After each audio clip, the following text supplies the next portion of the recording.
Nnamdi Kanu is a clear example.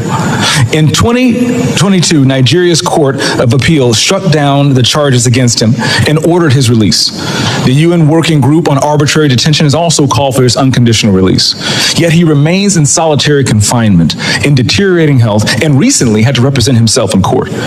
Nigeria has signaled that the law is optional and targeting Christians is fair game.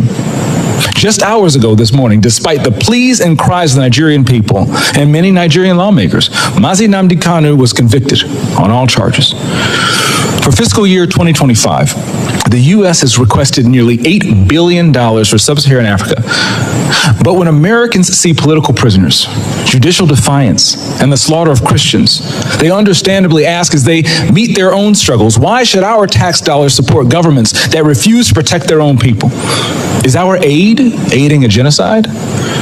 Nigeria is a nation of tremendous potential, but that potential is being choked out by violent persecution of its Christian population. No country can build a stable future where churches are burned, believers are killed, and communities live in fear. Good morning, or good afternoon, good evening, depending, of course, on where you're hearing my voice from. Yes, it's a very sad one indeed, because, of course, I wouldn't say as Biafrans that we've been taken unawares. No, we have not been taken unawares. Yes, this is something we have all expected. We knew it was going to happen, but we knew it was just going to be a matter of time. Yes, it was going to be a matter of time. We knew, of course, that there would be no genuine justice system in Nigeria. We knew, of course, that there would be no genuine judgment in Nigeria. We knew, of course, that, Justice James OMOTOSHO was indeed going to do what he has been known for. We all remember what he did in Rivers State. I mean, between when the current FCT minister, former Rivers State Governor Wike, and his political protege, Mr. Similaye Fubara, who he appointed and anointed the governor to take after him. We saw during all the, power struggles between Wike and his political protege, Similaye Fubara. We saw how Justice James OMOTOSHO, brought up so many legal dynamics and judgments, that eventually, made Wike the godfather of all time, made him have a lot of edges over Similaye Fubara. And of course, we also saw how most of James OMOTOSHO's judgments truncated a whole lot of, peaceful and solidarity moves within the PDP, especially in Rivers State. Because, of course, this man is someone who has been known to always follow his instincts. He's a man who has been known to always do what favors his pockets. He's a justice who has been known to always dance, to the tune of his masters or sponsors. Let's leave it at that for now. So, of course, it wasn't very surprising.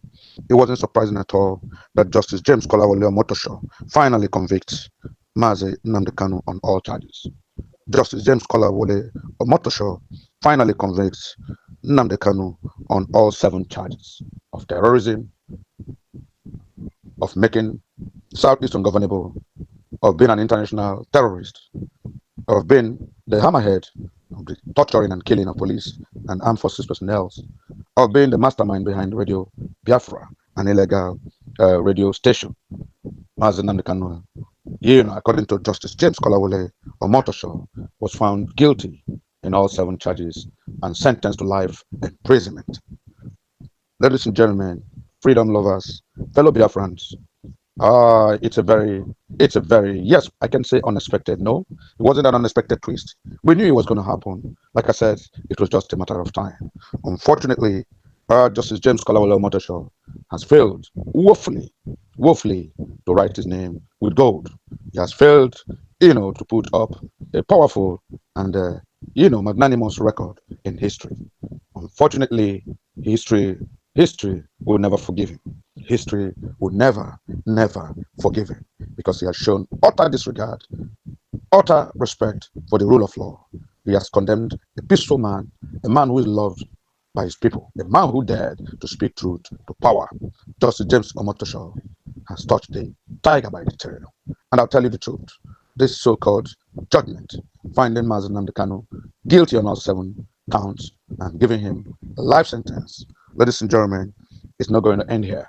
I want to make bold to say it's not going to end here.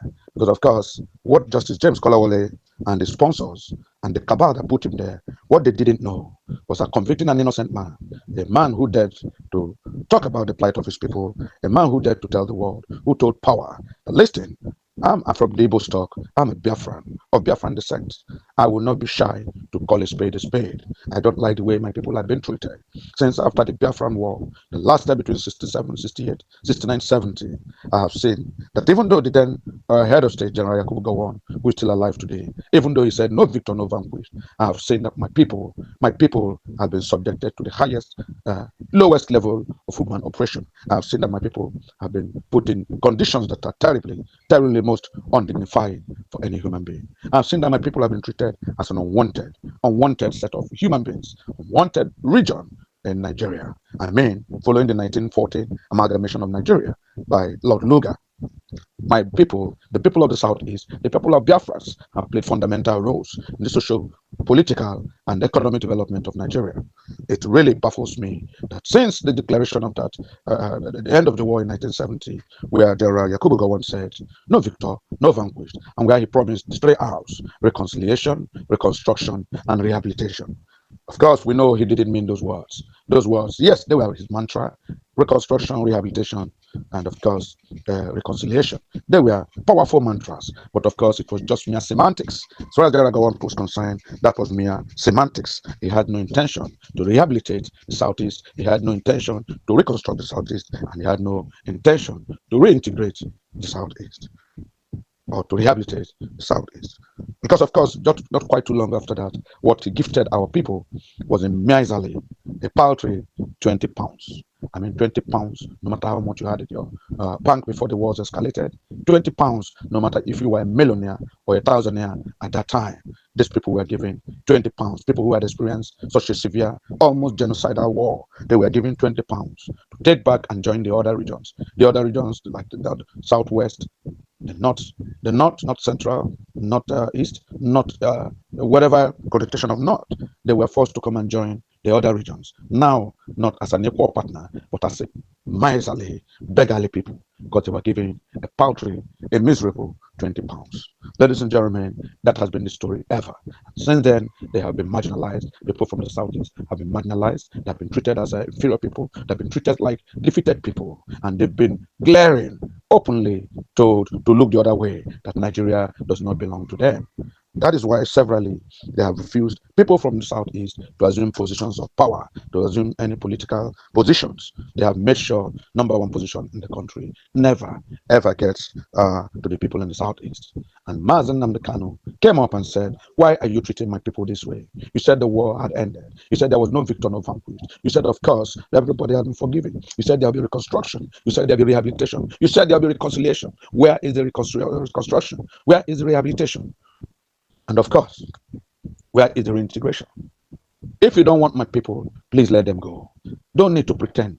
If you don't love them and you regret that they are part of the tripod that make up this country called Nigeria, then let them go. You cannot continue to victimize them. You cannot continue to hold them responsible for the aftermath of the 1966 coup. The coup you called Igbo coup, Major Kaduna Nzogu coup, but which of course was eventually clearly explained as a northern coup, a coup that was years planned by a man from Delta State whose only attachment to the Southeast was in the name Nzogu. But of course, who was more Aboki than the Aboki, who spoke Hausa, who drank Hausa, who lived Hausa culture, and who had nothing whatsoever to do with the Southeast. But of course, because his name was Major Chukwuma Kaduna Nzogu, you called the coup an Igbo coup, and you said the Igbos were to benefit. Ladies and gentlemen, even years later, when a former military head of state, military president, if you like, General Ibrahim Badamasi Babangida, came up and said, yes, that coup was not an Igbo coup. In fact, the beneficiary of that coup would have been the Southwest, because the coup plotters intended to make late Chief Obafemi Awolowo the president of Nigeria, because of course they liked his ideology. They saw him as somebody who could fight for Nigeria because of what he did for the Yoruba people. Because of course it seemed he made Yoruba great. It didn't matter that Yoruba was a part of Nigeria, but he secluded the Yoruba land and made sure everything good, everything that was necessary was achieved in Yoruba land. He believed, first of all, start from home before you go to outside. And so the coup plotters thought, if we bring Awolowo into Nigeria as a president, he's going to make Nigeria like the Yoruba, the Southwest, which he has brought so much socioeconomic developments. And, they thought the man should be given the opportunity. It is very sad that despite this revelation by this living president, military president, Ibrahim Badamasi Babangida, nothing was said. No apologies were given to the Igbos. I mean, we all remember how the Igbos were, stampeded out of the north after that 1966 coup. We saw how they were almost deleted completely from the north. They ran down. They had to run away from the north. And when they came to the southwest attacked them too. So with the northern elements attacking them, the southwest attacking them, the Igbos had no option than to move down to the aboriginal southeast.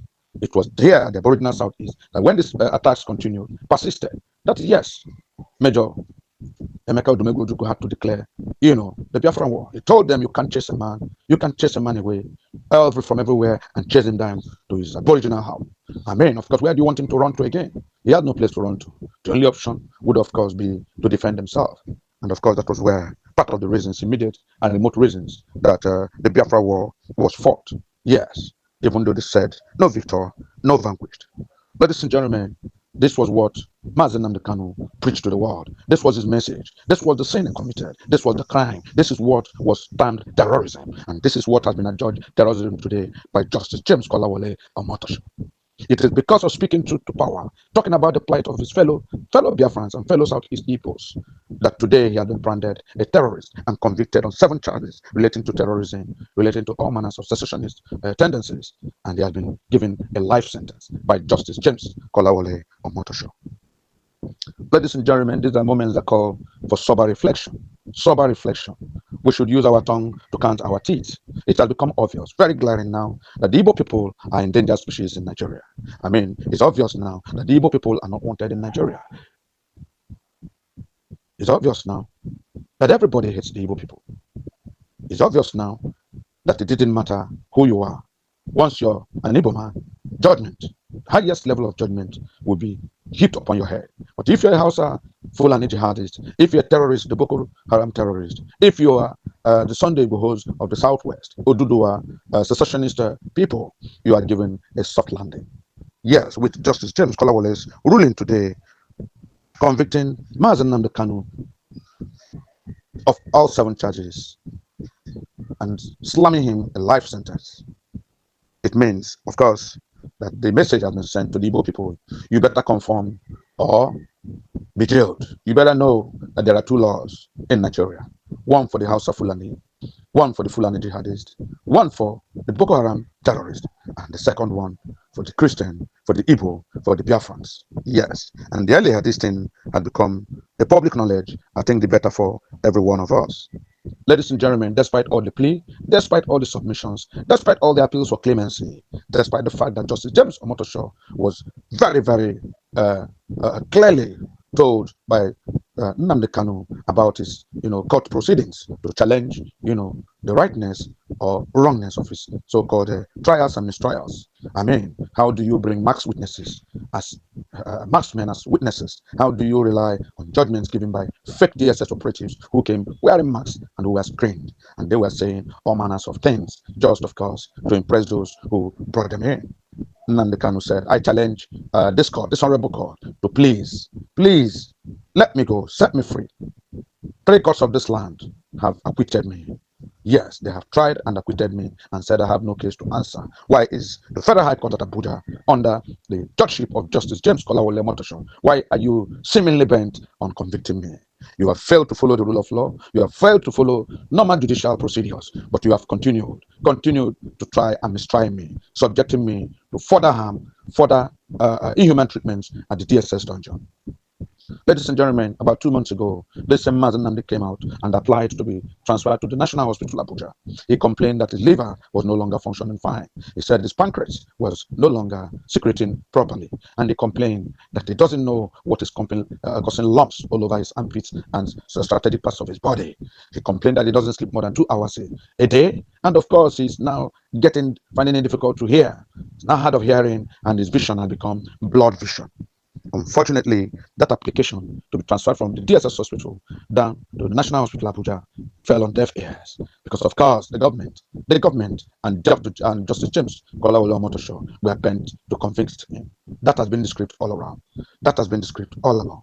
Ladies and gentlemen, finally, Justice James OMOTOSHO has convicted Nnamdi Kanu on all 7 charges, and he has been slammed with a life sentence. I think it's important at this point to, bring to our notice what Justice James OMOTOSHO said when he slammed Nnamdi Kanu with a life sentence. Justice OMOTOSHO said, I am telling Nnamdi Kanu that I have no personal dislike for him. I'm telling him I don't hate him, but of course the rule of law must be upheld. Seriously, for somebody who has been found guilty of 7 counts, of the 7 charges against him, he should have been sent to death, should have been death sentence. But I decided, because of God, because of humanity, and because of tomorrow, I decided to tamper justice with mercy by giving him a life sentence. He should be perpetually grateful to me that I didn't commit him to death by hanging. Ladies and gentlemen, that is James Kolawole Omotosho for you. Justice James Kolawole Omotosho of the Federal High Court, Abuja, who tried Nnamdi Kanu and who has convicted him. What Justice James Kolawole Omotosho failed to realize was that this man has been tried for the past, been arrested, detained, and has been undergoing trial for the past 10 years.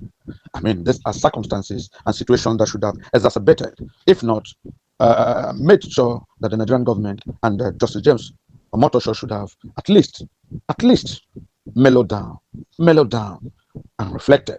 A man who has missed his family for 10 years, a man who has missed his business for 10 years, a man who has suffered such horrendous custody, animalistic custody for the past 10 years, should have been given some reprieve. This could have been a time for reprieve. No, not for Justice James Kolawole Omotosho and his cabal. They were there adepts. They were completely zoned to make sure Nnamdi Kanu was convicted. I tell you today, ladies and gentlemen, this judgment brought tears to my eyes, yes, and to the eyes of every Biafran, of every true freedom lover. Yes, it's a sad day. It's a sad day indeed. It's a Black Thursday for people in the Southeast. But I'll tell you the truth, sir, Justice James Kolawole Omotosho. I'll tell you the truth. If you like, keep Nnamdi Kanu away for eternity. If you like, keep him away for eternity. It does not affect the pursuance of the Biafra ideal. It will not in any way affect the redeclared sovereign United States of Biafra. Because in the United States of Biafra, we don't go for personalities. It doesn't matter who is who. It doesn't matter who is spearheading the leadership at any point in time. Biafra, the redeclared sovereign United States of Biafra, is not about personalities. It's not about one person. It's not about name. Biafra supersedes an identity, an individual. I'm able to say, sir, if you like, send 1 million Nnamdi Kanus to life imprisonment. If you like, send 1 million Simon Ebbers to imprisonment. I tell you the truth, the redeclared sovereign United States of Biafra will continue because Biafra is our life. Biafra is our culture. Biafra is our DNA. There's no going back on it. Even the child on the street has known that there's a very glaring anomaly. There's a misjustice. There's a mistrial. Especially because Nnamdi Kanu is an Igbo man. Especially because Nnamdi Kanu is from the Southeast. Especially because Nnamdi Kanu dared to speak about the plight of Biafra. Ladies and gentlemen, Justice James Kolawole Omotosho should know that he has steered the bee's hornet. You have steered the bee's honest, the beehive, if you like. And of course, when you steer the beehive, there will be consequences. You don't go and throw stone into a beehive. You don't use a stick and hit a beehive, thinking you are going to take the honey away from them, just like that. Justice James Kolawole Omotosho sentencing Nnamdi Kanu to life imprisonment has stirred the beehive and of course the bees the bees must come out to sting. They will come out in their full force. And woe betide that person, no matter how highly placed. Woe betide that person that the bees catch in their rampage. That is what Justice James Kolawole OMOTOSHO has done. He has teared the bees' hornet, and of course, the beehive is broken, and the bees have come out in their full formation. Let me tell you, Justice James Kolawole OMOTOSHO, it's not the end for Biafra. It's not the end for Nnamdi Kanu. It's not the end for Simon Ekpa. It's not the end for the people of the Southeast. No, our day has just begun because, of course, the whole world has seen and witnessed the glaring pathological hatred everybody seems to have, other regions seem to have for the Igbo man. It's very obvious that yes, Nnamdi Kanu suffered this fate because he's an Igbo man. When you catch the Boko Haram people, when you catch the Lokarawa people, when you catch the Fulani jihadists, the headers who claim, to be headers, but who are killers, when you catch them, the government have always embraced peace, looking for softer ways, softer measures to calm things down. And so these people have been brought, arrested, forgiven, rehabilitated, and of course, they are given some stipend to go back and live normal lives. Some of them who, because they can handle the AK-47, they can handle bomb-making devices, they are now enlisted into the army, into the armed forces of Nigeria. Yes, that's what happens to the Fulani jihadists. Yes, they captured Boko Haram terrorists.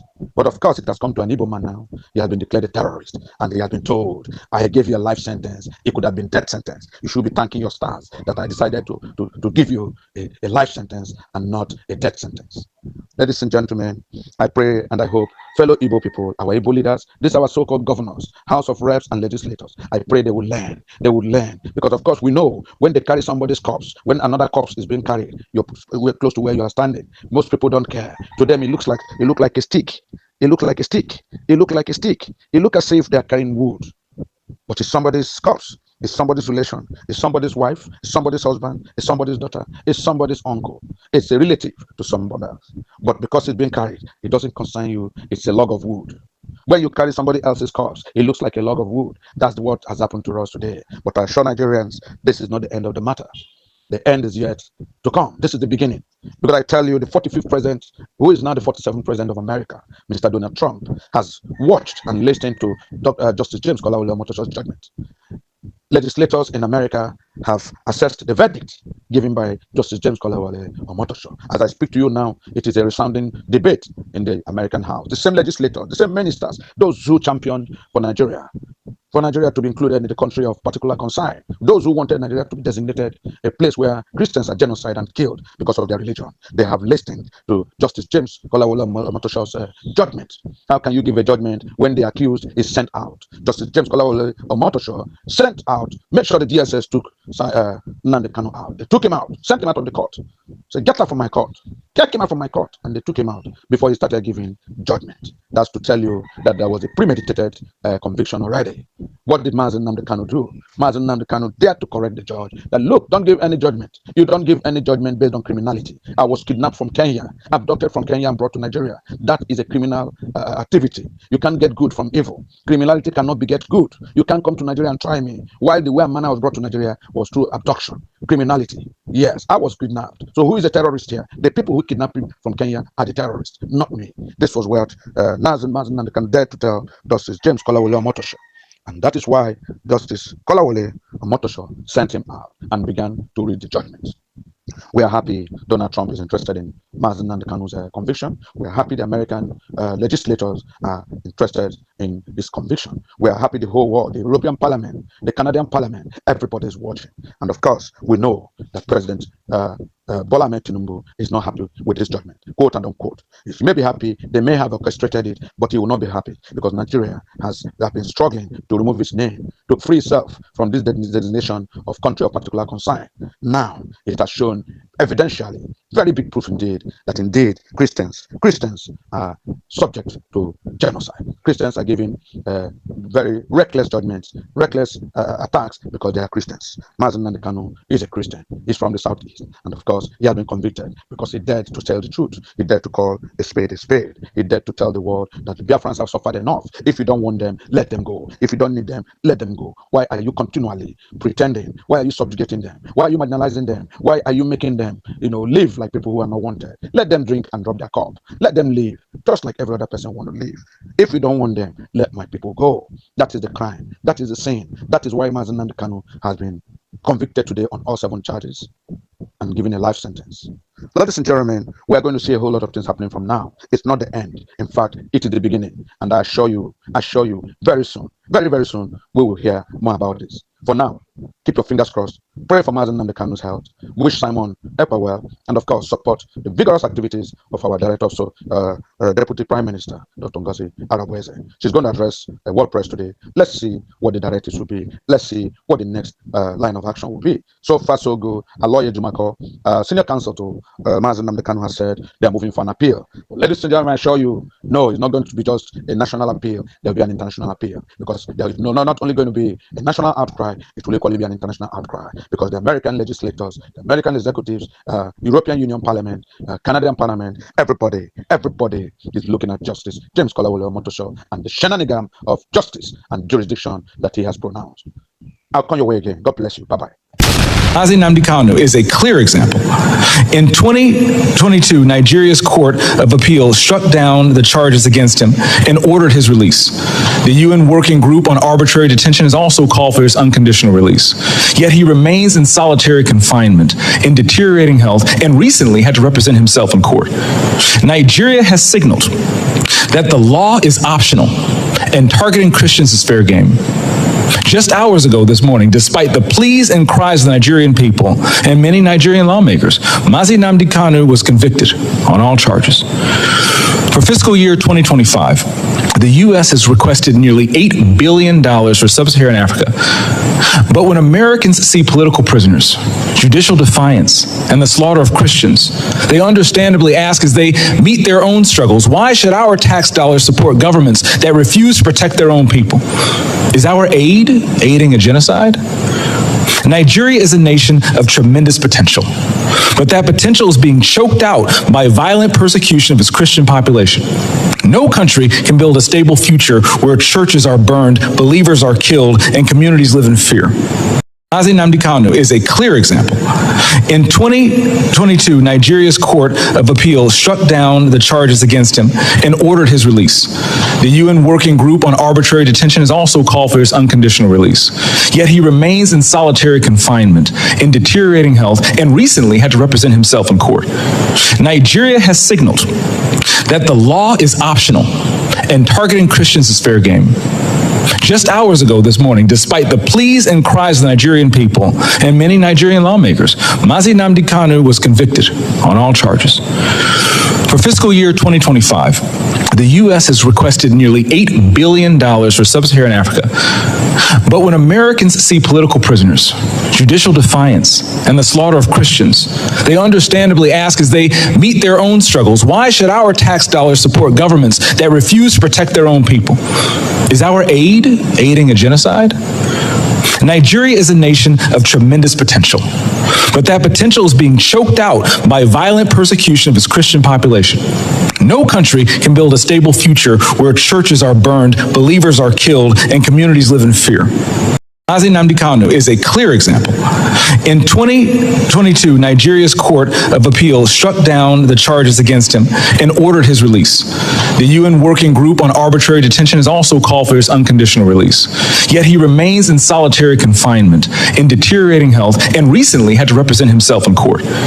Nigeria has signaled that the law is optional and targeting Christians is fair game. Just hours ago this morning, despite the pleas and cries of the Nigerian people and many Nigerian lawmakers, Nnamdi Kanu was convicted on all charges. For fiscal year 2025, the U.S. has requested nearly $8 billion for sub-Saharan Africa. But when Americans see political prisoners, judicial defiance, and the slaughter of Christians, they understandably ask, as they meet their own struggles, why should our tax dollars support governments that refuse to protect their own people? Is our aid aiding a genocide? Nigeria is a nation of tremendous potential, but that potential is being choked out by violent persecution of its Christian population. No country can build a stable future where churches are burned, believers are killed, and communities live in fear.